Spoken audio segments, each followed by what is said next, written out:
सहसंयोजी बंध में जितने भी दो परमाणु वाले अणु रहते हैं, जैसे O2, H2, Cl2, N2, जितने भी परमाणु सूत्र में 2 लिखा रहता है, मतलब दो परमाणु आपस में जुड़कर एक अणु बनाते हो, तो उस तरह के लिस्ट पहले आप लोग बनाओगे। तो जैसे एक एग्जांपल पहले O2 का समझ ले। O2 में क्या होता है, ऑक्सीजन में क्या होता है, ये देखो ऑक्सीजन में क्या होता है, ऑक्सीजन का परमाणु क्रमांक क्या है, 8 है, तो उसको तोड़ोगे तो 2 6, दोनों का 2 6 हुआ। अब सिर्फ संयोजी इलेक्ट्रॉन को बनाओगे जो बंध बनाने में भाग लेते हैं, तो 4 2 2 ऊपर 2 नीचे 2 और साइड में उसको करोगे जहाँ पर बॉन्ड बनना है। दोनों ऑक्सीजन 2 2 इस साइड कर दिए और बाकी 2 2 ऊपर नीचे कर दिए। अब दोनों साझा करेंगे तो 6 वाले को, दोनों को 6 है तो 2 और चाहिए, तो गोला ऐसा बनाओगे बॉन्ड के लिए कि इस वो दूसरे का 2 साझा करेगा अपने 6 के साथ, और ये वाला ऑक्सीजन भी अपने 6 के साथ बाजू वाले का 2 साझा करेगा। तो दोनों का अब नया परमाणु क्या बना, 2 8, तो अष्टक पूर्ण हो गया। तो अणु क्या बना, O + O जोड़कर क्या बनेगा, O2। उसी तरह H2 का बनाओगे, Cl2 का बनाओगे, N2 का बनाओगे, यानी परमाणु क्रमांक के आधार पर इलेक्ट्रॉन को तोड़ दोगे और किन दो के बीच साझा हो रहा है, अष्टक पूरा होना चाहिए। अब यौगिक लो, वो तो द्विपरमाणु का इस तरह बनाओगे, उस तरह यौगिक लो। यौगिक में जैसे पानी का बनाओ तो वो एक परमाणु है, सूत्र से पता चल जाएगा चित्र कितने का बनाना है, संकेत कितना बनेगा। O 1 है तो एक बीच में बनाओगे तो इसका वही 6 है, 2 8 को तोड़ोगे 2 6 है तो 6 बना लिए। अब इस तरह उसका संकेत बनाओगे, ऊपर 2 नीचे 2 और बाजू में 2 हाइड्रोजन के साथ बॉन्ड बनेगा, बाजू में एक एक बना दो। हाइड्रोजन का 1 1 है, 2 H2 है, यानी 2 परमाणु है। ये नीचे जो लिखा रहता है सूत्र में वो परमाणु की संख्या रहती है, यानी उतने संकेत बनेंगे। तो H दोनों के पास क्या है, H के पास 1 है परमाणु क्रमांक, तो दूसरे संकेत से शो करोगे। अब बॉन्ड बनाओ, हाइड्रोजन को कितना चाहिए, 1 है, तो वो बाजू ऑक्सीजन का एक अपने में गोले में साझा कर लेगा, तो हाइड्रोजन का 2 हो गया, एक जोड़ा इलेक्ट्रॉन का साझा हो गया, इधर वाले के पास भी हो गया। ऑक्सीजन का अपना 6 है और दोनों बाजू वाले के 2 हाइड्रोजन से भी वो, तो उसका ऑक्सीजन का गोला ऐसा बनेगा कि उसके अंदर 8 है, उसके गोले में 8 आना चाहिए, और हाइड्रोजन ऑक्सीजन का एक एक लेकर दोनों हाइड्रोजन शेयर करेगा। तो इस तरह बॉन्ड किसका बना, एक जोड़ा इलेक्ट्रॉन बन रहा है। देख रहे हो दोनों हाइड्रोजन के पास एक जोड़ा इलेक्ट्रॉन है, क्या ऑक्सीजन का, एक है हाइड्रोजन का, ऑक्सीजन का एक हाइड्रोजन का। तो जहाँ पर ऑक्सीजन दोनों हाइड्रोजन के साथ एक एक जोड़ा शेयर कर रहा है, इसलिए सिंगल बॉन्ड दिख रहा है, डैश डैश। अब अमोनिया का देखो परमाणु क्या है, नाइट्रोजन का 1 है और हाइड्रोजन 3 है, तो नाइट्रोजन 7 है, तो 2 5 को तोड़ोगे। अब 2 5 में 3 को इस साइड बनाओगे जहाँ पर उसको साझा करना है, तो 1 1 1 दिख रहा है, और नाइट्रोजन का इधर का 2 साइड में कर दोगे। हाइड्रोजन 3 हाइड्रोजन परमाणु बनाए, सबके पास एक एक है, तो ये साझा कर रहे हैं, तो अपने गोला ऐसा बना रहे कि नाइट्रोजन का एक एक अपने में डाल रहा है, तो तीनों हाइड्रोजन नाइट्रोजन का एक एक साझा किया, और नाइट्रोजन का तो ऑलरेडी 5 है, तो 5 में अब नाइट्रोजन का गोला ऐसा बनेगा कि उसका अपना 5 और 3 हाइड्रोजन, उसको अष्टक पूरा करने के लिए 3 और चाहिए, तो तीनों हाइड्रोजन का एक एक लेगा और अपना 5 लेगा। तो ये गोला बनाने भूल गई हूँ, उसको बना लेना। नाइट्रोजन का अपना साझा वाला बना लेना जिसमें उसका 8 आ जाएगा, तो नाइट्रोजन भी तीनों हाइड्रोजन के साथ एक जोड़ा इलेक्ट्रॉन का साझा किया, तो इसलिए इसका सूत्र क्या बनेगा, NH3। उसी तरह यह सहसंयोजी बॉन्ड बना। अब इसके अनुसार हाइड्रोकार्बन का देखो, हाइड्रोकार्बन किसको बोलते हैं, जो हाइड्रोजन और कार्बन आपस में, ये सब क्या है, अणु परमाणु और परमाणु मिलकर जुड़, इसी तरह परमाणु परमाणु आपस में जुड़कर, एक ही तत्व के 2 परमाणु आपस में जुड़कर अणु बना रहे, या फिर 2 तत्व के परमाणु 3 तत्व के परमाणु आपस में जुड़कर यौगिक का अणु बना रहे। इसी तरह प्रकृति में अपने आप क्रिया होती रहती है और बंध बनकर वो जुड़कर यौगिक बनाते हैं, और कुछ तो मैन मेड रहती है। तो हाइड्रोकार्बन किसको बोलते हैं, जब हाइड्रोजन और कार्बन दोनों मिलकर कोई यौगिक बनाते हैं। तो इस सूत्र में देखो इनमें कार्बन है और हाइड्रोजन है, तो पहला वाला फर्स्ट वाला क्या है, CH4 मीथेन, सेकंड है C2H4 एथिलीन, और थर्ड है C2H2 एसिटिलीन।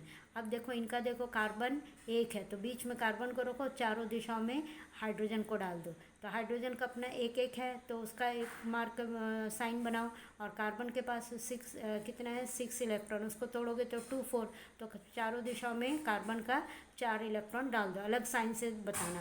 अब हाइड्रोजन क्या करेगा, कार्बन से एक एक लेगा, क्योंकि उसको तो 2 करना है, पूरा करने के लिए हीलियम का जोड़ीदार बनना है। तो अपना एक, कार्बन का एक, तो हर चारों हाइड्रोजन अपना साझा करके, कार्बन से एक एक इलेक्ट्रॉन का साझा करके अपना 2 2 पूरा कर लिया। अब कार्बन को क्या करना है, उसका अपना 4 है और उसको और 4 चाहिए अष्टक पूर्ण करने के लिए। तो वो क्या करेगा, चारों हाइड्रोजन का एक एक इलेक्ट्रॉन को अपने 4 के साथ उनके चारों को भी अपने गोले में डाल लेगा, तो इसका अष्टक पूर्ण हुआ। तो सभी के बीच में देखो एक जोड़ा इलेक्ट्रॉन आ रहा है, अपना और बाजू वाले का। तो जहाँ पर साझा एक जोड़े इलेक्ट्रॉन से होगा तो वो बनेगा सिंगल बॉन्ड। सिंगल बॉन्ड हमेशा एक जोड़े इलेक्ट्रॉन से बनेगा।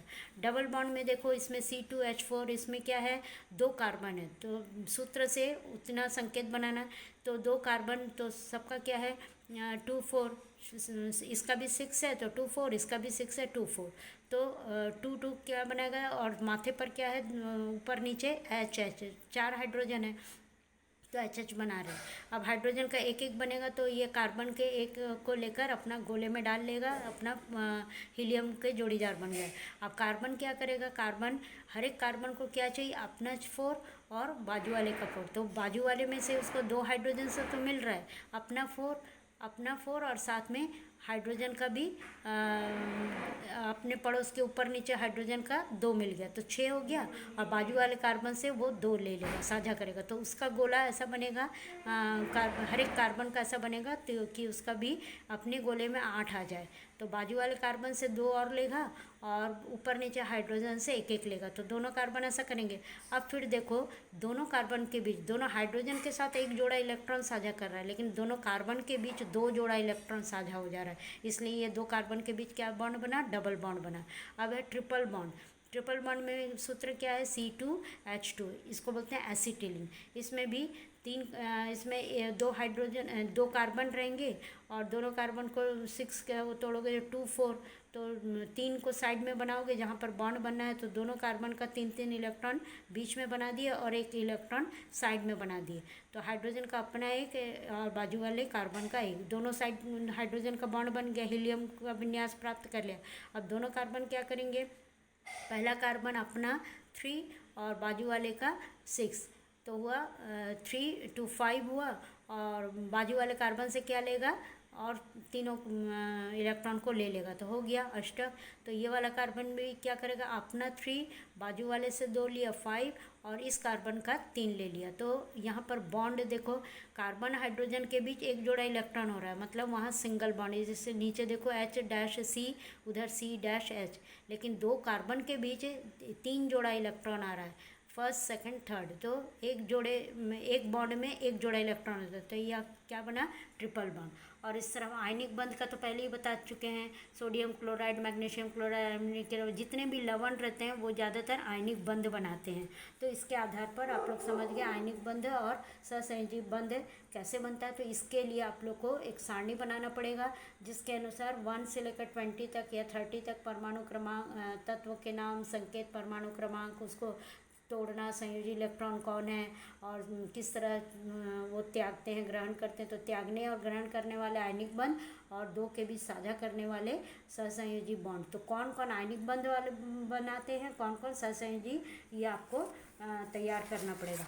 अब इसके अनुसार ये आयनिक बंध और सहसंयोजक बंध में अंतर पाया गया कि आयनिक बंध जो है ये परमाणु द्वारा संयोजी कक्षों से इलेक्ट्रॉन त्यागे जाने या ग्रहण किए जाने के कारण आयनिक बंध बनता है, लेकिन सहसंयोजी बंध इलेक्ट्रॉन्स के साझा करने पर सहसंयोजी बंध बनता है। और सेकंड पॉइंट क्या है कि वे यौगिक जिनमें आयनिक बंध पाया जाता है वो उनको, वैसे यौगिक को क्या बोलेंगे, आयनिक यौगिक। और दूसरा नाम क्या है उसको, विद्युत संयोजी यौगिक, क्योंकि इसके ऊपर चार्जेस आ जाते हैं, त्यागने वाले के ऊपर प्लस चार्ज, ग्रहण करने वाले के ऊपर माइनस चार्ज। लेकिन सहसंयोजी में चार्जेस नहीं आती हैं, त्यागने लेने का काम नहीं होता है, यहाँ साझा करने का काम होता है, इसलिए इनको कहते हैं सहसंयोजी यौगिक, साझा वाला। इसमें देखो ये जल में विलय होते हैं, कोई भी लवण को, जैसे नमक को घोलते हो पानी में तो घुल जाता है, फिर ग्लूकोज को घुलते हो घुल जाता है। जितने भी लवण हैं यानी जितने भी दो तत्व नाम वाले हैं तो जनरली पानी में घुल जाते हैं, यानी जिनके ऊपर चार्जेस रहते हैं पानी में घुल जाते हैं, लेकिन आयनिक यौगिक लेकिन सहसंयोजी पानी में नहीं घुलते। इसका कारण क्या है? जल में घुलकर आप लोग पानी का, नमक मिले, पानी का विद्युत अपघटन पड़े हो, पानी का विद्युत अपघटन होती है तो प्लस चार्ज एक तरफ माइनस चार्ज एक तरफ हो जाते हैं, यानी पानी में घुलकर ये आयन्स अलग अलग हो जाते हैं। जब यौगिक के रूप में रहते हैं, लवण के रूप में, वो उनमें आयन नहीं दिखते। जब ये लूज हो जाता है